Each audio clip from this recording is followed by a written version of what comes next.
Yeah, in terms of secondary school, obviously you get your choices and everything. Make sure you're aware of the social sciences as well as like science in general, because if you want to get into my industry, there's a lot of technology around it. A lot of the courses related to getting into my into my profession, related to like Bachelor of Sciences, Bachelor of Arts. So I'd strongly suggest either taking either of them paths, and mathematics if you wanted to, advanced in A level if you wanted to do programming, just so you've got a bit of understanding of logical analysis and problem solving from all backgrounds, so it's easier to cover all bases in my opinion.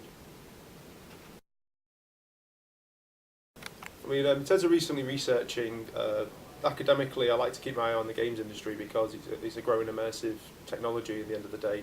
It's moving into living rooms and the interactivity is increasing by the day. So there's one thing I like to keep my eye on in my personal time.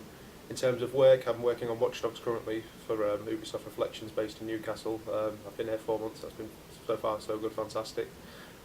Also in terms of keeping your eye on emerging technologies like per se, there's a lot of app development going on, independent companies, things like that.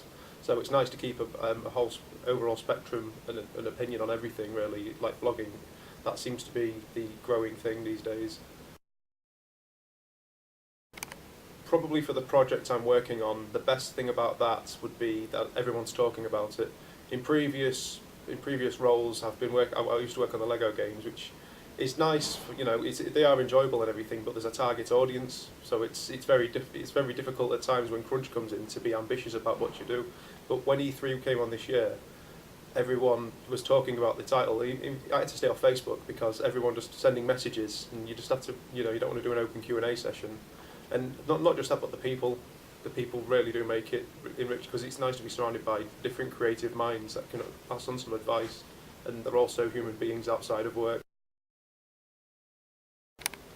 But for my career path, obviously graduated from, well, we'll say secondary school. So then we went into college. I did a BTEC National in Games Design, and that was like a guinea pig project. It was the first year of everything, but it gave us a rough idea of what it was like to touch upon a university course, we'll say.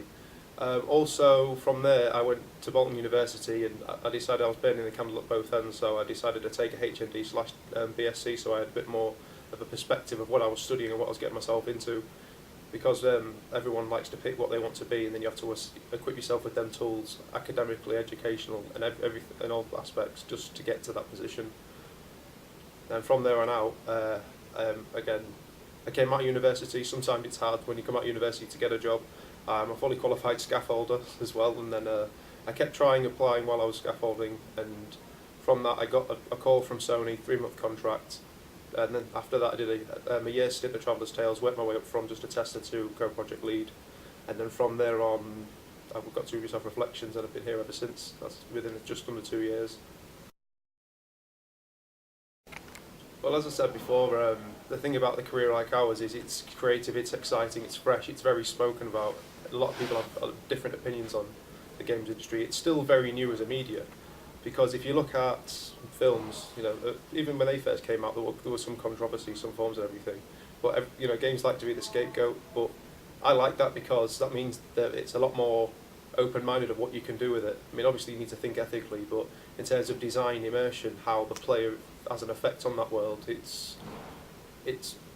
I'm trying to find the best word to describe it, but it's reassuring, and it's also, you have pride in your work, and it's nice to see people talking about your work. It's always nice. It's flattering.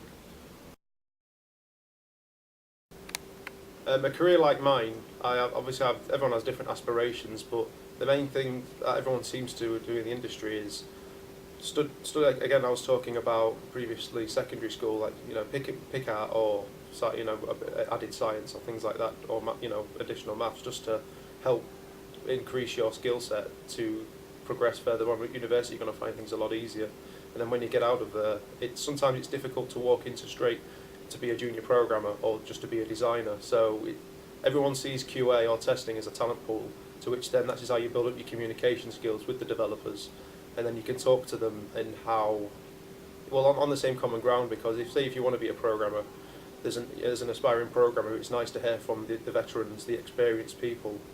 So again, put yourself out there, that is the best thing. Make sure you're always updating your CV.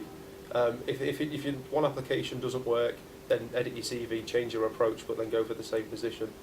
because that's what happened with me with Sony. There was nothing wrong with my application. It just got messed up because the sheer magnitude of people that apply for these jobs these days is great.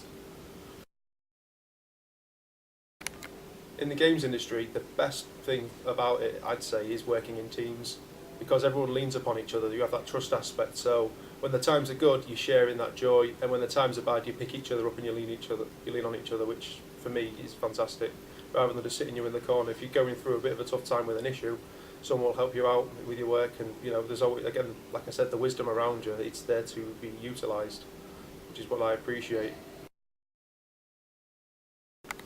Well, currently I'm in, I'm QC test. I used to be a project lead, I was co-project lead on Lego City, and then from there on out I had a taste for production. So I studied as a designer at university, however, looking at production and everything, that seems to be my bread and butter, because I can relate to most departments when it comes to milestones, and I'm increasing with those trends.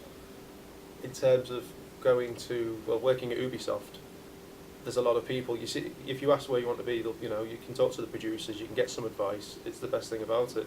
So I'd like to, and then you also know what you're talking about. So you find some sort of common ground to talk to the programmer, even though you're not as well inept as knowledge for them. But at the same time, if you just reference something, you find a level playing field. More importantly, people skills is probably one of the most important factors. You need to talk to people, you need to communicate. Games industry is so open-minded and sometimes spread out.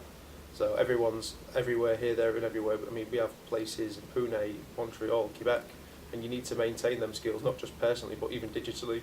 It's hard to do that, and sometimes you can come across as a bit of an ogre, but sometimes things need to be done, but you need to know about the right way to approach it. As well as ambitious, being flexible, because you'll always be needed for work when crunch time comes in. A few things go to plan in the games industry, as a lot of people will say, but it's how you push through. It's how this ready stick-at-itness. If you have that spark in your eye, talking to a developer, saying, "Yes, I'd like to do this. I'd do that for you." It just shows you going the extra mile. In the next 20 years, definitely. I mean, if you look 20 years ago, I'm 24 now, and games console was just that. It was an arcade machine still, but slowly stepping the way into the living room, which is ZX Spectrums and things like that, and the Mega Drive really glamorised that. And now if you go from the Mega Drive to what we have now, you can pick up and you can do a body action in the game, and it can be reflected there. So within 20 years, I think with the immersive technology, there's so much more to do with video games. We've even got tablet technology. We've got controllers. PC games are still thriving, and there's no sign of stopping. It's gaining momentum at a very, very fast rate.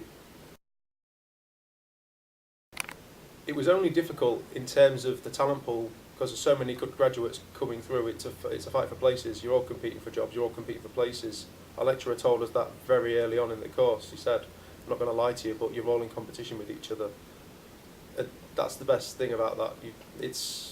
They'll throw you in the shark pond, but at the end of the day, that's how you need to push.